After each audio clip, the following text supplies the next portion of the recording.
Hey everybody, how you like the new digs? We are at Cedar City Brewing Company for the rest of this season because of the ongoing construction at Town Square Social. Cody and Kyle own this place as well, and they were good enough to move us in here. Open for lunch and dinner 7 days a week, 112 Public Square. Cedar City Brewing Company, the home of Coach's Night Out. Here's our sponsors for our show: Advantage Roofing Contractors, LLC, Donnie Self and Rob Painter. Shop Springs Creamery, Jeffrey and Elizabeth Turner. The Salas Realty Group, 120 Public Square, Lebanon. THW Insurance Services, LLC, 321 West Main Street. Cumberland University Athletics and DT McCall & Sons, Lebanon, Carthage, Lafayette, Franklin, and Cookeville make this show possible. Coach's Night Out, of course, airs live on Blue Devil Broadcasting, and then this show is going to be replayed. Once I get home and get back on the computer, I'll share it to several places, and then Thursday morning it will be on the Wilson Post Facebook page. We had no high school football last week. None in Wilson County because of fall break. Full slate of games coming up in Week 9. Thursday, October 17th, Watertown gets a jump on everybody when they go to Grundy County, and that is a haul going to Grundy County. That's a region football game for the Purple Tigers. Then on Friday night, Friendship Christian at York Institute, Green Hill at Laverne, Mount Juliet Christian Academy at Glencliff in Nashville, Wilson Central at Gallatin, and the headline game will be Mount Juliet at Lebanon, MyTV 30, Friday night rivals football game, local regional television. Plus it's homecoming for Lebanon because of the rain and they had bounced a couple of things around. So homecoming, Friday night, Lebanon High School at Tribble Field, Watkins Stadium. 7:07 is kickoff for that football game. Tim Mathis, head coach of the 5-1 Cumberland University Phoenix, with us here to start the show tonight. And a really good football game last week. The win over Bethel, Tim, 21-14. That's really not reflective of how the game was. That football game was not that close. No, it wasn't. And if Cumberland had a head coach that didn't lose his mind there and a fake punt down, we were just trying to be aggressive and put them away. We had them 21-7 and they weren't moving the ball on us, but we did give them that and give them a real short field to score points. But we did, I was really proud of our guys. What I was really proud of, and we kind of talked about, is how they would respond from the Campbellsville game. Yeah. And they were ready to play, and we responded well. We didn't like the fact that we got beat at Campbellsville, and it showed. Well, if there's such a thing as a signature win, you won against a team that came in ranked number 4 in the nation against Bethel, the program's first win over a top 5 team since 2018. And again, it was 21-14. It wasn't that close. No,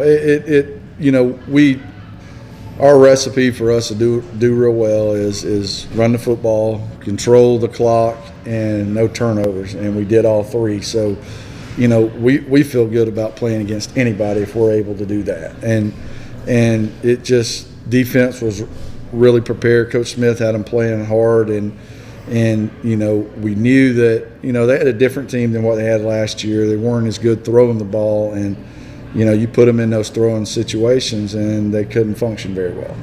Well, and you talk about the defense playing well. Really, that's been a given for the last several years. Yes. Defensively, those cats come to play every Saturday. They definitely do, and continue to do that. And we just as long as we don't make bad decisions and make great play calls on offense, we've been clicking pretty good this year offensively when we do that. Luke Holloway, quarterback, redshirt junior,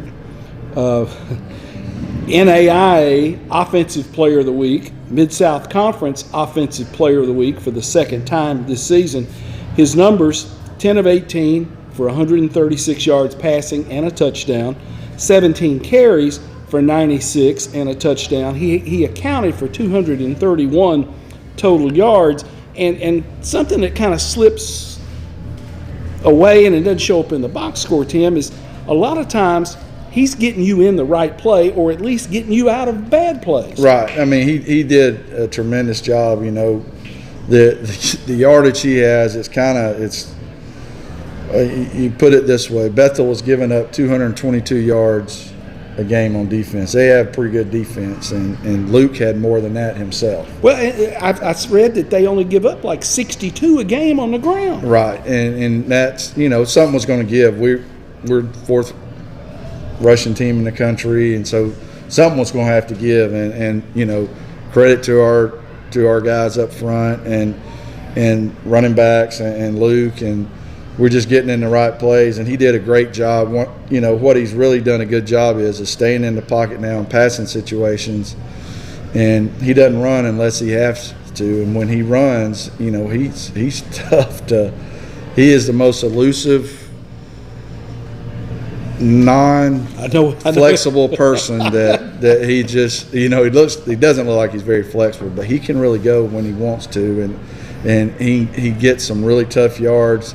He takes some of the most vicious hits and just pops right back up, but he also is able to outrun people at times. Well, and you and I talked briefly after the game that he's not running quarterback draw when he drops back to pass.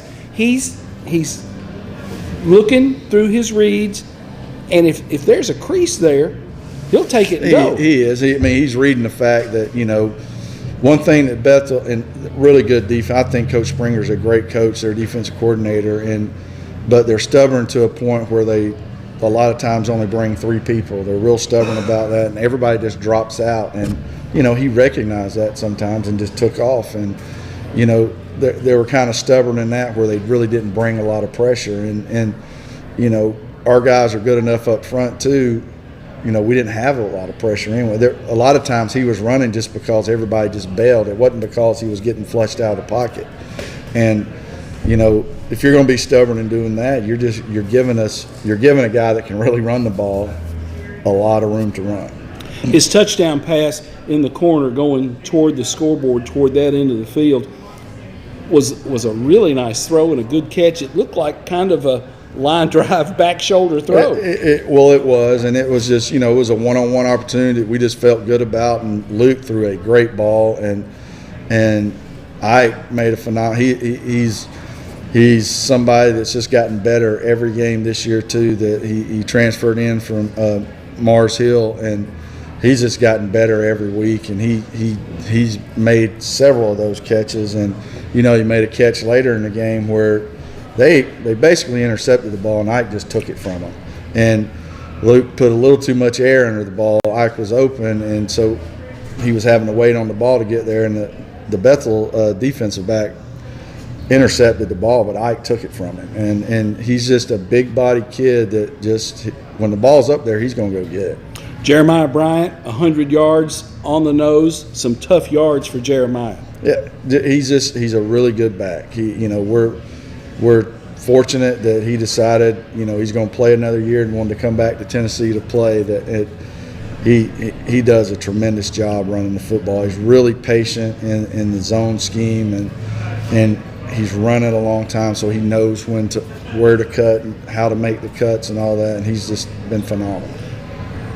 You play several running backs. You get those guys out there on the field, and they're all good, and they're kind of different in the way they get the job done. I mean, they're just, you know, and Coach Henry does a good job. It's kind of just, you kind of ride the hot guy sometimes too, but he rotates them. You know, we had 4 guys run the ball, and it's usually who gets the most carries is who has the hot hand and all that. But they are different in a lot of the ways. Jeremiah's probably the most complete back. Pinnell can make the first guy miss about every time. Corniejo's going to run through a brick wall and make you tackle him 8 times. He's going to be a really, really, not that he's not a really good back now, but he's going to be a great one when he learns how to run in the zone. He hadn't done that How yet. high is his ceiling? Because in high school, he was out of this world. He was, but, you know, everything went through him. He's got to learn how to run our scheme. It was just a different a different offense that he ran in high school where, a lot of times they just snapped it to him and he was the wildcat. And when their quarterback got hurt in their playoff run, it was him. Yeah. It was just snap the ball to him and he'll go. And he's just got to learn patience. And, so he's going to be really good. And then, Nick Burge, fifth-year senior that, he's not flashy, but he's going to get you 5 or 6 yards every time he touches the ball. And he's not going to complain about anything. He's going to do what he's supposed to do. And he might not hit a 60 or 70-yard burst, but he's going to get you 5 or 6 every time. I noticed the last couple of times I've seen you play, you've gone to that 2-back look in the shotgun with backs on either side of Holloway. And when you put 2 of those birds out there together with Nick, it's pick your poison. It makes it tougher on the defense and the stuff we want to run, the schemes we want to run. So it's different blocking angles too. Instead of a H-back there, you got a running back. But there's so much you can do, and you can kind of mess with the defense and do some things. And it's just something we put in that we thought would help with this game, and probably do a little bit this week too that'll help us. It's got to help you in pass protection as well. I mean, it definitely can when you want to max protect, when you got 2 more guys out there that to put in there, and especially on your quick game and stuff, that those guys can just block the edge and help that. But when you get those guys out there, it is pick your poison. Are we going left or right with 2 really good running backs? And it has appeared that your backs don't mind blocking. No, they're the great thing about that group is they're unselfish. There are no powders in that group that I'm not getting this carry or that carry or whatever. Whatever you ask them to do, they're going to do it, and because they're not going to play if they don't. So I think they understand that with how they're coached and all that. But they're tremendous.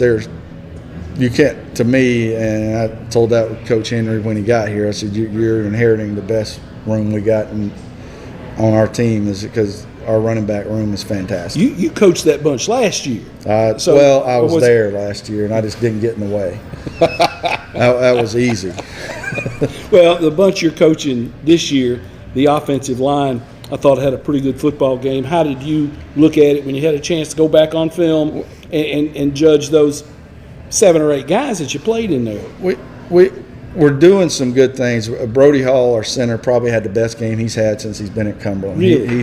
He did really well, and we still haven't had that. I catch heck from this, especially when I go home. I'm gonna get raked over the coals about this, but we haven't played a great complete game yet up front. We're still, and it's probably just trying to stress perfection or whatever, but we're still turning our shoulders sometimes on zone stuff that we can play better. As for a lot of people are like, well, crap, you can't play. Yep, we can. We can play a lot better up front, and we're getting better each week. And I'm still waiting for that game where you say that we did it. We blocked everybody just right, because we're still not technique-wise where we need to be.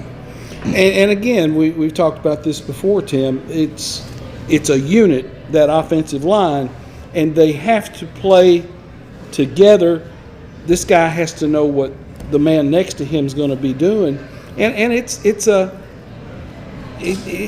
quite unlike any other position group on the football field. It definitely is, because if they don't work together, it's not working. Nothing. Run game's not working. Pass game's not working, and it's a brotherhood. It's special. It takes special people to play up there, because nobody's going to write about you. Nobody's going to, everybody's going to yell at you. You're not blocking, blah, blah, blah, blah, blah, this or that. But, you try to tell them, because people are writing about them. When Luke's not the National Player of the Week if it wasn't for the offensive line. Bryant doesn't have 100 yards if they're not, I say that, but our running backs sometimes make guys miss when we miss blocks, which is awesome too. They take care of us, but they are writing about you when the guys, are getting all the accolades. They're really saying that you did your job, and especially with the O-line, they understand that, and they know that, that when they're saying all that, job well done. But I think we can play better up there, and hopefully this week we prove that. Georgetown, the opponent, coming up on Saturday at Noakes Lassiter Field, 1:30 kickoff. Georgetown comes in 3-2. They lost their first 2 games of the season to 2 pretty good football teams, and they've reeled off 3 wins in a row. Yeah, they whatever reason they struggled to begin the year, and the first game they had to go to Montana and play. Which I can't imagine going to Montana and playing a college football game. I'd want to do it in September if I had to do it, but I think they lost there in the last minute of the game. So it was a tough, and a team that's ranked in the top 15 right now that they got beat by. And then their second loss came to Alabama A&M, which is a fully funded FCS. Yeah. HBCU in Alabama there, and they only lost to them by 8 or 9 points. So they played them tough, and they're the same team. They got about their whole team back from last year. They made it to the semifinals, and for whatever even the couple of games they won early were struggles. They didn't play well, and this last week looked like they played pretty well. So they might be getting back to who they are, but it's going to be a tough game. But we got to take care of Cumberland. If we do what we need to do and take care of the football and stuff, we got a shot at playing and beating Georgetown. What are you going to see out of Georgetown's defense?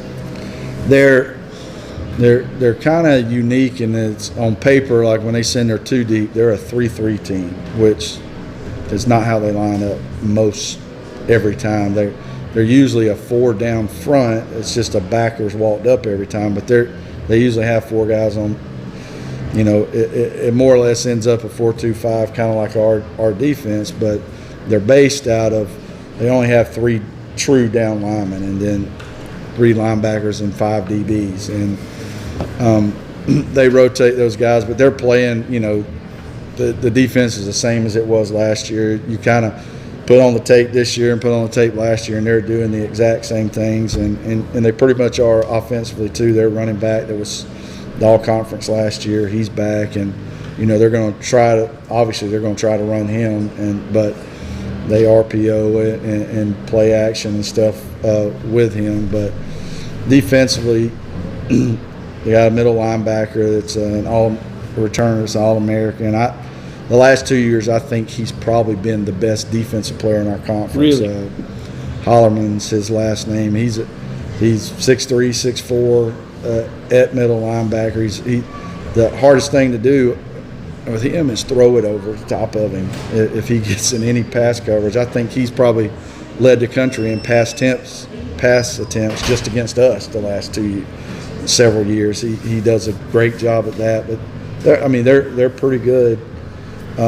Defense that have played together for a lot. There's a lot of seniors on that team. Yeah, and you talk about that middle linebacker. With him being in the middle, you can't run away from a guy who's lined up in the middle. He's going to flow wherever the football goes. Yeah, it's just and it is what it is. We're going to challenge him. We're not going to run away from him. I can tell you that. We're going to see if our dudes up front can block him. I can tell you that. We're definitely not game planning not to run at him.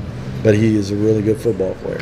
And sometimes I have found that you run right at the guy and make him have to make a play to get off a block, and you'll take your chance with the backs that you've got. It's just that's who we are. That's what we're going to do. And we have been able to throw the ball more efficiently and what it is, but at the end of the day, we're going to line up our 11 against your 11, and we're going to try to run at you, and best man's going to win. What a great crowd on the home side last week. It was homecoming, of course, a lot of things going on.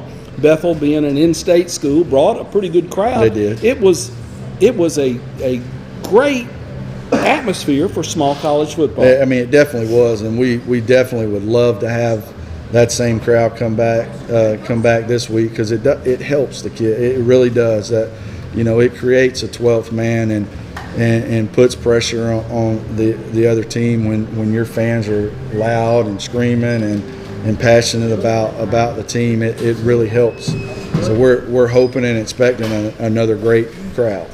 I went down to the recruiting pavilion before pregame, and I saw kids with a lot of different color pullovers and hoodies and that kind of thing.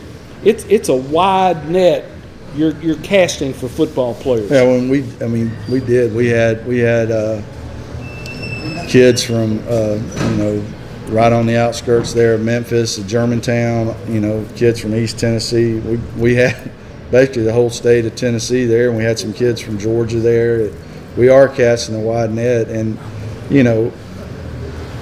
and it didn't hurt for us to put the show on for those guys to see what we did this past Saturday, because that's our lifeblood. We've got to be able to recruit, and you try to get better players to come in, and that way, because coaching as good as I think all our coaches are the best coaches is competition, and so you try to get the best players you can recruiting wise, and to push the guys that we got here. I think it makes the younger guys will be better in the long run of going against better competition, and it was a great group of recruits that were here this past Saturday, and we look to have another big group this Saturday. And when you bring them in, it's kind of a full day of activities. It is. It's something we make sure and show them the school. Big into that, because and that's all I stress is you're here for your degree, not just tell all of them you're obviously here for football, you wouldn't have showed up today. We understand that. I'll never take that for granted, but we make sure that they see school, see what it's about, and then obviously we talk to them, and Garrett Hall, the former player at Cumberland, runs our recruiting pavilion for us, and he does him and his wife do that and line up all the catering, or she even does the catering sometimes. And so we feed them in there, and then get them on the field during pregame so they can kind of see what their position groups are like. But it does make for not a lot of downtime before the game. Tim, thanks for the visit as always. Best of luck. Have a good rest of the week in preparation for Georgetown when they come in here. You're receiving votes now in the top 25, so you're getting a little bit of recognition for these guys. And that's good. None of that matters until the end, but it's something that I really love, that our kids are getting the recognition, but we're definitely not satisfied. Tim Mathis, head coach at Cumberland, with us here on Cedar City Brewing Company is a site for Coach's Night Out here in Lebanon Square. We'll be back with more after these words. Go Phoenix.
Welcome back.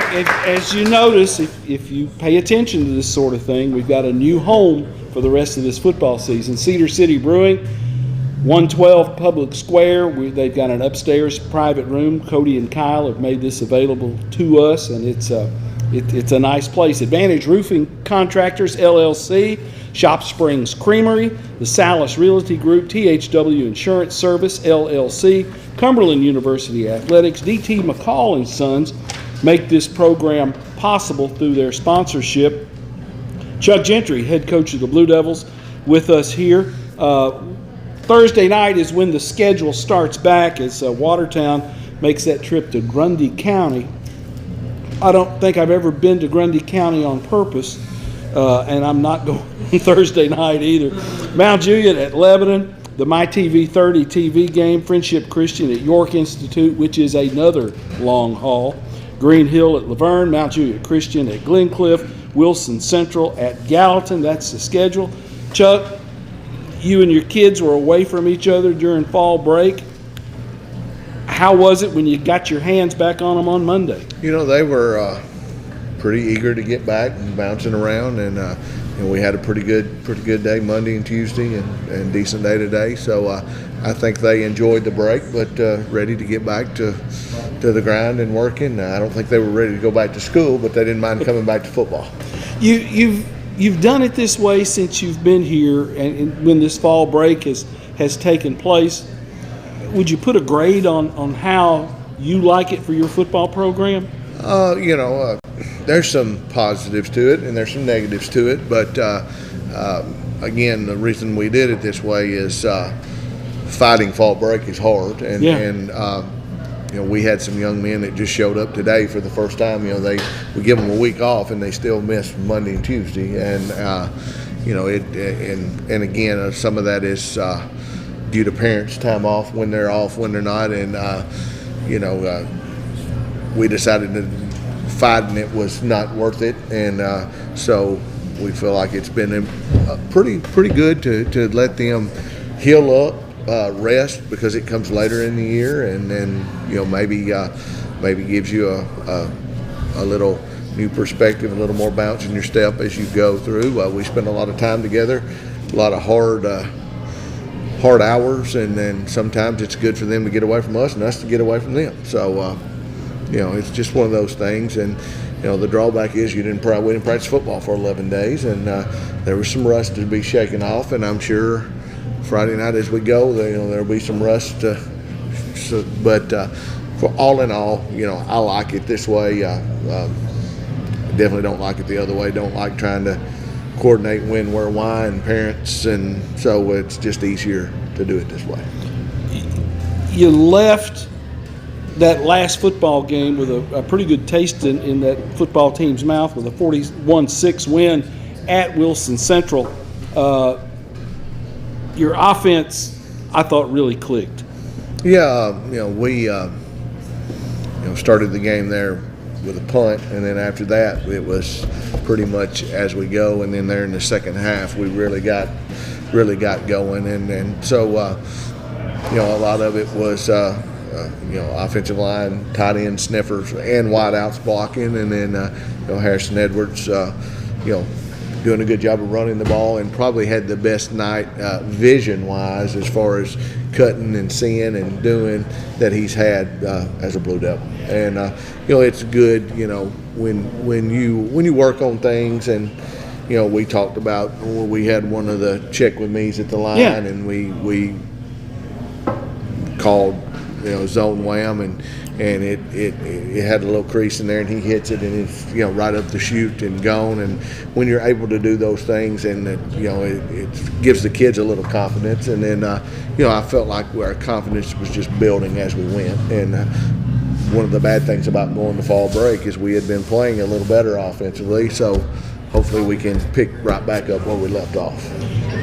Vision is kind of an underrated trait for a running back, isn't it? Well, it's one of those things that you don't want to tell them where and how to run, but you want to give them a general direction and idea. And it's kind of like that horse with the bridle on it. You want to let it run at times, but at times you want to steer it a little bit. And there's a fine line between that you make it robotic, or if you don't. The very first play of the game, we run mid zone, and if he's a little more patient and cut it back, he might score. But then again, he's averaging 9 yards of carry on mid zone, so I'm not going to tell him which way to run. And so it's just one of those things. It's just kind of a feel thing and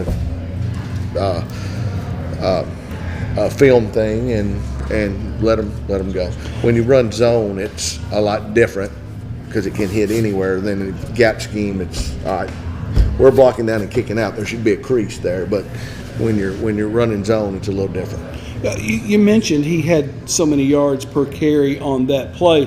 That gets kind of deep into the self-scouting, doesn't it? Because you keep up with how they play on a specific play call. Yeah, I mean, we take a lot of time in looking at formations and tendencies, and do you break them? Do you not break them? All right, what do you do well? What are you not doing well? And we kind of went back mid-year and said, all right, what are we doing well? What are we not doing well? What do we need to change? What do we need to do? And by doing that, getting everybody healthy and kind of finding their own identity offensively and defensively and moving some kids around, we feel like we've done a little better. But it's just one of those things. If you do something and you do something good, you want to do that thing. Yeah. But they're also going to try to stop that thing, so you also have to. It's a little give and take. You're getting ready for Mount Juliet, 7-0, undefeated in the region.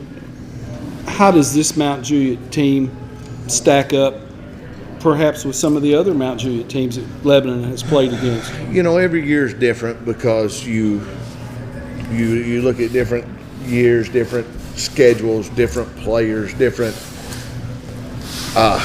the way things are going. But one thing that I told Coach Perry himself at Town Square the other night when I came in is when I turned the film on versus them in Cookeville,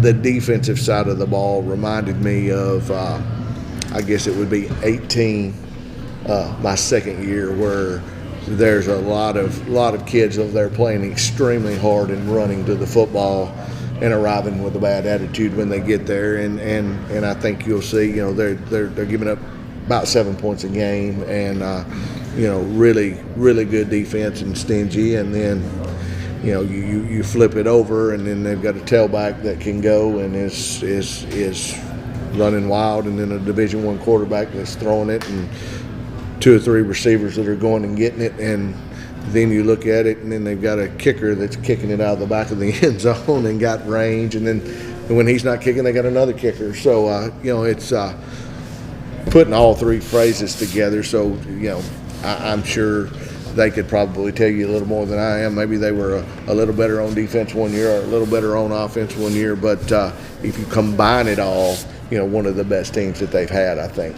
And if I'm not mistaken, Coach Perry is playing some of his kids both ways in some key situations. Mm-hmm. He's kind of broken that 2-platoon theory he's had for several years. He's trying to get some of his best ones out there when the game's on the line. Yeah, I mean, there's a couple of kids that are playing offense and defense both, and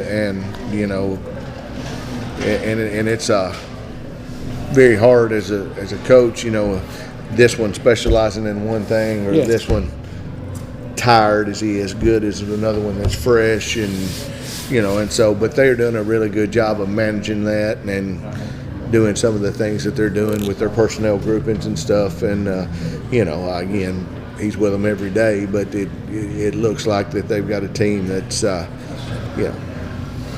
very good and headed in the right direction and poised to make a good run. Your kids don't need a lot of motivation to get ready for Mount Juliet, do they? I don't think so. I just told the sideline reporter from My TV 30, I'm not from Lebanon, so Lebanon and Mount Juliet is Lebanon and Mount Juliet, and I see it kind of through the kids' eyes as we go. And there's been years where there's been a little more build up to the game, and there's been years when there's been less, and it kind of depends on how they are, how we are. And then I told her this. I said, I have been smack dab in the Smith County versus Gornsville rivalry my whole life, and there's been times that people would have cut their finger off to to win, and pulled a Ronnie Lott just to cut it off and let me play. And you know, I talked to some of the Medley boys, and they didn't cross the 50-yard line. They didn't score on me, and they don't need to score on y'all, and all that stuff.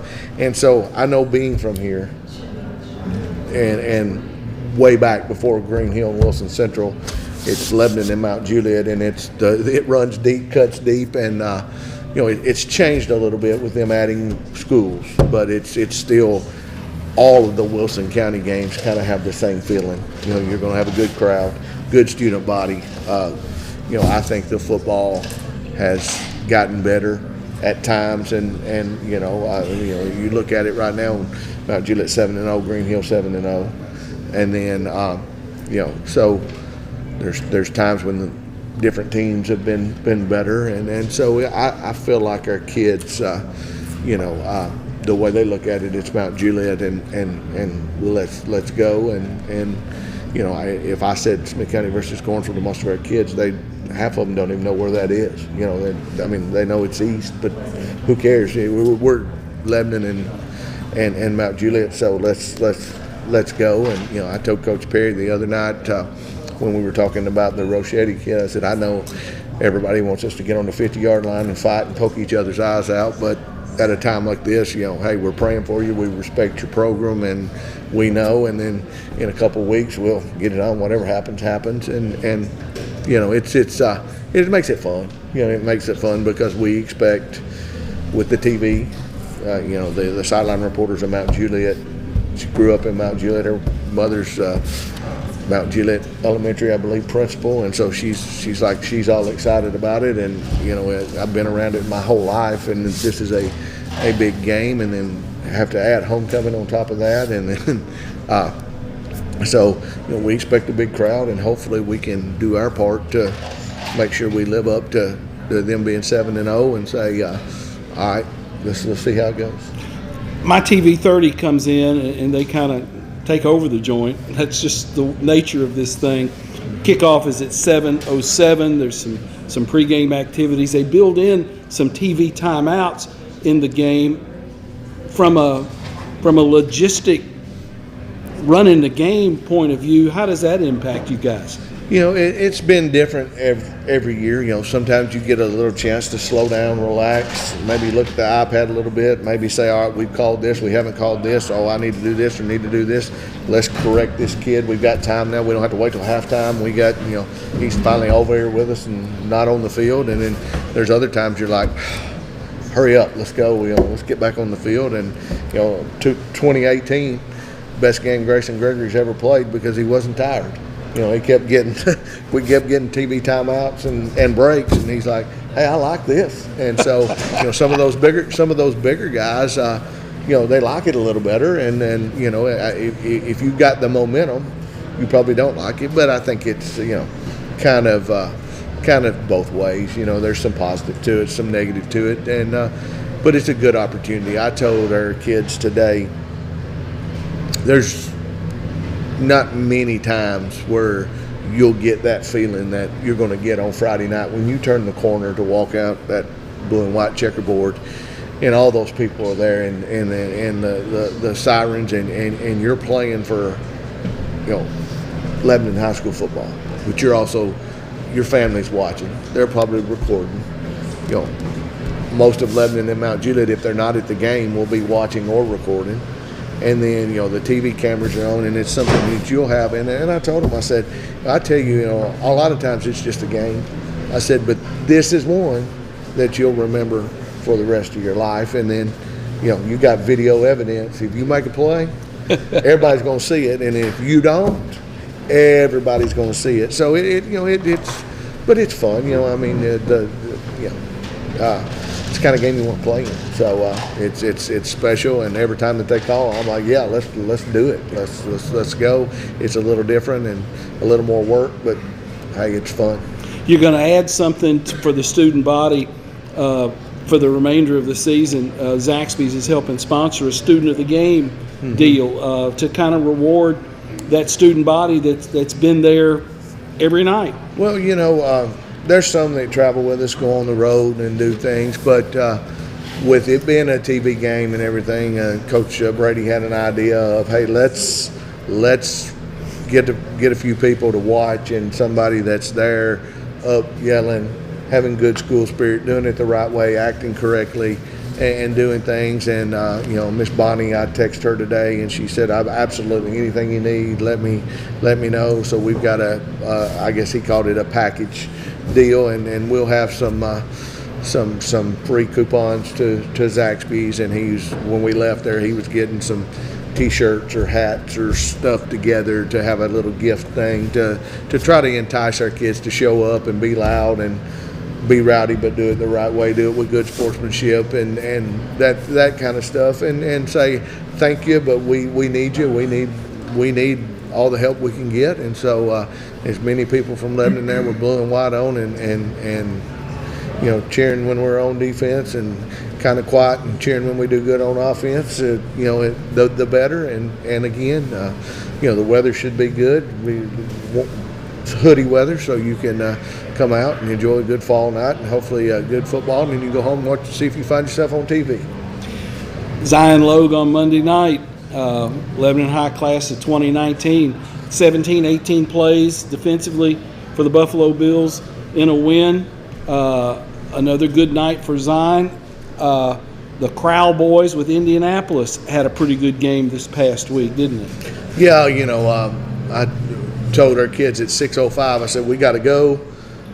We've got 11 Blue Devil playing on Monday Night Football. And I don't know if ever, maybe a long time ago, but, I was sitting at home in my Zion Logue Buffalo Bills shirt that I got sent overnighted to make sure that I sent him a picture to let him know that I was supporting him and proud of him, and everybody else is. And I can only imagine the stories that he can tell running out there in New York with the Jets fans. And, me and Coach Fry was talking, he was in on the third play of defense. So, he's getting a little run, and hopefully he can keep getting better, getting more snaps. And, we're proud of him no matter what. And then Key Crowell has got his fourth interception on Saturday, and also made a big WWE body slam tackle. And then Anthony, I think, had 90-something receiving yards, and they're doing Crowell things that they are used to. And we've got others. David Aluya was on ESPN on Friday night, ESPN2, in the Cornell versus Harvard game. Eli Freeman's at Ball State. They play at Vanderbilt this week. They play at Vanderbilt. Bryson Hart's starting left tackle at Mississippi Valley. Aiden Donald's backup right guard at University of Chattanooga, and we've got a couple playing for the Phoenix, Evan Clemens and Isaiah Douglas, and they're out there in that big win on Saturday. And so we've got them doing good things all over the place. And then we had one just I text today, former football player and manager had a little baby today. So all doing good, and it's like I said, it's all about those type of relationships. Rocky Valley Baptist Church, Jason Mull, pastor, former Blue Devil player, providing the team meal on Thursday. Friday, the Wilhelm Realty Group, John and Emily Wilhelm, and of course Shop Springs Creamery, the official chocolate milk of Blue Devil football. Chuck, thanks for the visit. Have a good game against Mount Juliet. Thank you, Tommy. Chuck Gentry, head coach of the Blue Devils, with us. We will be back right after these words.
Oh, gosh. Hey, our final segment tonight from Cedar City Brewing Company, Coach's Night Out. Cedar City Brewing Company opening for lunch and dinner 7 days a week, 112 Public Square. Advantage Roofing Contractors, LLC, Shop Springs Creamery, Jeffrey and Elizabeth Turner, the Salas Realty Group, THW Insurance Services, Cumberland University Athletics, and DT McCall and Sons make this program possible. Friendship Christian gets on the road and they go to York Institute on Friday night, which is up in the Upper Cumberland. That's why they call it the Upper Cumberland. But I want to talk to John McNeil, head coach of the Commanders, about the last game his bunch played. A track meet broke out at Pirtle Field, 52-51. Friendship wins that football game over Providence Christian. And John, what a game that was. I mean, they couldn't stop you running, and you had problems slowing them down in the passing game. You're trying to be nice. We couldn't stop them passing. It wasn't slowing them down. You know, look, I wanted an interesting game for the fans, and I think they got their money's worth that night. I mean, you got to see somebody, if you like passing, you got to see it from them. If you like somebody running, you got to see it from us. So, entertainment game, I can say that because we won. If we didn't, I would not be happy. But it was, you know, injuries have really put us in a hole as far as our secondary. We lost Sammy Pruno for the year, right, and that was hurting us because he could play corner, he could play rover. Stringer's been out. Hopefully get him back in a week. And you know, we're throwing some kids in there. We're throwing linebackers in DB positions, and that's just hard to do when they haven't been playing that. They haven't been repping it. They haven't been doing it. And then they come out, and their quarterback can play. And they got a receiver about 6'4", about one of the biggest skill guys anywhere around. So they come out, and I don't think we saw a film without a tight end or usually two backs. They were quads, shifting to no backs, no tight ends. So, you know, it did give us some trouble. And then we're also asking guys to be in open space that just don't play in open space. But they fought, they gave us, and then offensively, our line did a great job. And we had two running backs. Carlando had 343 yards, 4 touchdowns, and Jaden had 120-something and 2 touchdowns. So Carlando put on a show. I would say those 343, I'm go low ball, 275 of it was after contact. Wow. He had one play where after he'd gone 10 yards, a kid jumped on his back. I mean, literally on his back. He's carrying him, and after 5 yards, he just shugs him off, and then stiff arms, one right, one left. I mean, he's been a beast running. Getting Jaden helps. Jaden's complimentary from more of a shifty, and you know, he'll break right to left and find the open, whereas Carlando usually runs through it. So very, very proud of the offensive line. We'll get things situated with defense. It was just one of the nights that they were hot. They didn't drop anything. Quarterback was on. Couldn't get pressure because he's throwing it really before we could get there. And so, like I told the kids, we won. I'd rather be talking right now with a 52-51 win.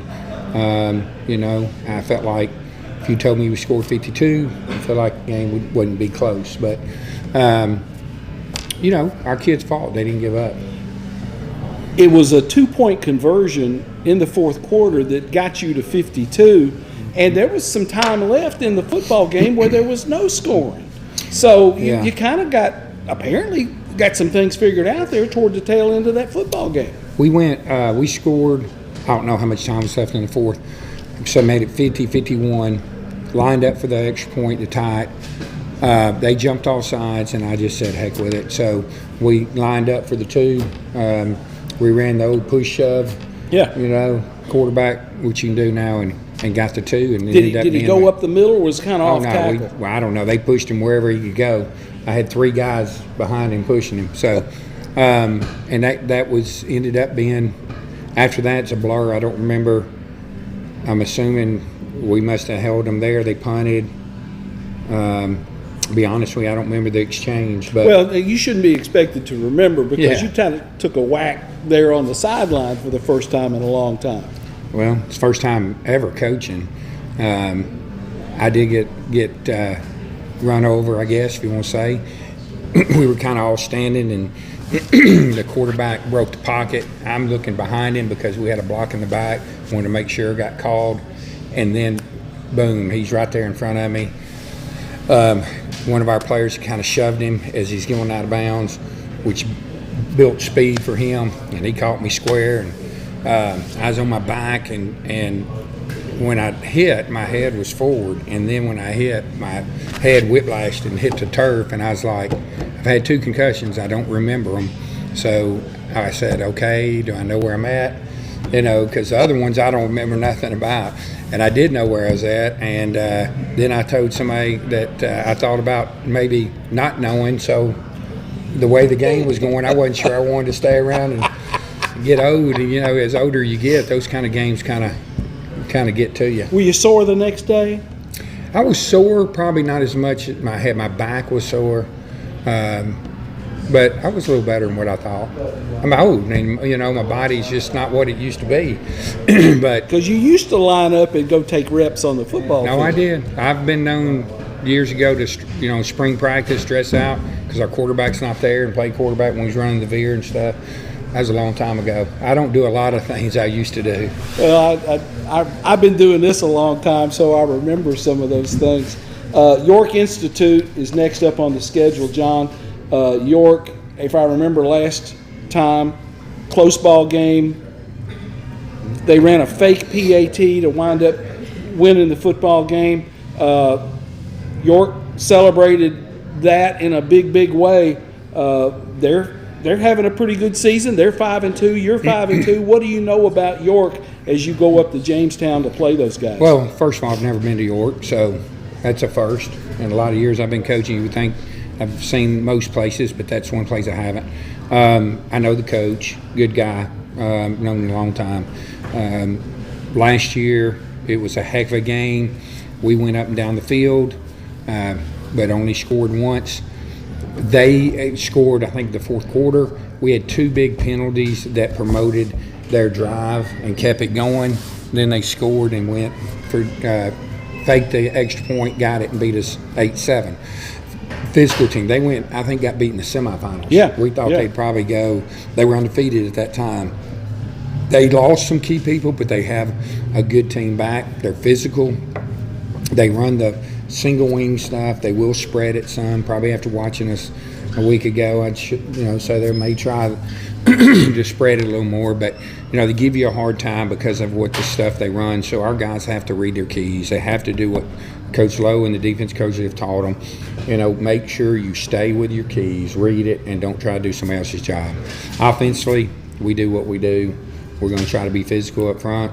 We've got, several backs now that we have Jaden eligible, and we're just going to try to do what we do offensively. It could be a quick game because both of us be running it, and it's one of those games maybe we get back a little early. Well, and you mentioned they're running single wing. Is it like Middle Tennessee Christian used to run the single wing? Is because they ran it? It was textbook for seeing those guys the way they ran it. Middle runs it still. They Oh, ran it okay, this so year. they're yeah, still they still doing it. run it. No, they run it. They run it. They may run a little more of the true single wing Really? than what Middle actually did. They have a lot of things that you can't. You got to decide what you're going to key on. If you key on guards, there's some plays that can hurt you. If they key on fullback, sniffer, whatever, they do a good job of making sure they have plays off of that. My suggestion was Coach Lowe, as I told him, I said, look, you're the guy that, but the only suggestion I would have is which key does not kill us, like if we mess up. So let's say we key this guy and they could, hurt us on a few plays, but it's not the big plays. But they've looked good in practice. But that's practice. Get in the game, and you start not wanting to watch your keys, and that's what kills you. How do you prepare for that to get your scout bunch to run what York runs with that single wing? It's so foreign to what everybody else does. Well, we draw it out, so all they got to do is be able to read a piece of paper. and they go where they're going. And we got Coach Lovelace being the quarterback, so he's still young. Yeah. He's doing what I used to do. So the problem is their quarterback runs it some, so we had to insert somebody because I told him you don't need to be doing that. We don't need a hurt coach, and so. I feel like the scout team has really done a good job this year of giving us a good look both sides of the ball. And with us not having as many players, most of them are freshmen over there doing that, I feel real good about what they've been able to give us this year. And so they've given us a good look. We've had a great week of practice. I thought today offensively was as good as we've had.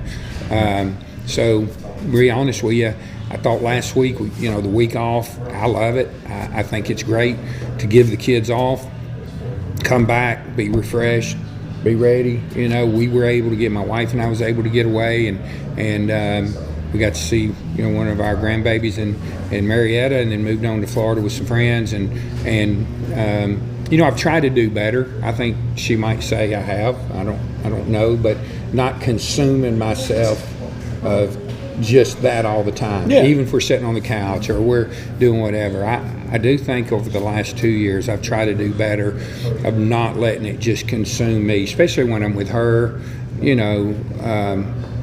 There's times in the past, I was there but I wasn't there, and I get it. I get that. I get that, and that's kind of the way I am in my job. Yeah. Is that which is why I'm looking down the road and saying, is this something I still want to keep doing? Yeah. Because there's a life outside of Friday night. Well, she's good though. She'll pack up and go and be wherever we need to be and do what we got to do. So baseball, the difference there is it's just time. Yeah. But it doesn't consume me mentally. Football's a mental grind, and it consumes me from a mental aspect. Scheduling's tough for you, isn't it? You're playing York here toward the tail end of the season. That was a home-and-home thing. You had Republic on the schedule. They bugged out and didn't play. You got a forfeit there. I've talked to Chuck about this. Sometimes scheduling can be one of the tougher parts of this job. It's a pain, but what we see now is we're going to have 6 games, which is more. I think we had to find 6 games this past year, or past 2 years. I think the way it's going to be set up, we're going to be back in the middle, not the east. And we'll have 6 guaranteed games. Got to find 4. Trousdale has said they would play us again opening week. Love that game. I think Friendship Trousdale has always been a good game, especially now we're not in the same, playing in the district against each other. It can be an opening game. We've had some close games we won, close games we lost. And a great gate atmosphere. I love playing over there. Those people love football. Trousdale people support and love Trousdale football, and I love that. I love that environment. Yeah. And so hopefully we're going to get that back. Coach said that, that was the biggest game of when he was playing, Coach Gregory, and said that he loved that atmosphere. So hopefully we can go week 1 with them. Providence is not in ours this year. But they said they would play. Columbia Academy said they would play, but they're going to bump up to 2A. So I don't know. May change his mind. And then I hope Middle will play again because they're not in our regions next time. If I can do that, I get my 4 games. I'm in close. Yeah. I'm not having to pay people, and then maybe get a forfeit or whatever. So hopefully, knock on wood, that our scheduling won't be as hard. We'll start that in November when they finalize everything. Well, it doesn't seem possible that we are this deep into the season right now. It's week 9. And we don't have much left. Well, as well as I do, we're both getting old. And when you get old, time passes when you don't want it to. It's like you want it to slow down just a little bit. And it used to be you couldn't wait to get to a certain point. You had to have it, and you had to get there, and you had to do it. And now I'm like, whoa, let's just slow down a little bit. I get it. John McNeil, head coach at Friendship Christian. They go to York Institute on Friday night for their Week 9 football game. Thanks for visiting with us and watching this show, and we hope that you watch it tomorrow when you ought to be working. Sit at your desktop, taking this show in for all the folks behind the camera, for the good people at Cedar City Brewing for giving us a place to hang out. I'm Tommy Bryan. I'll talk to you later.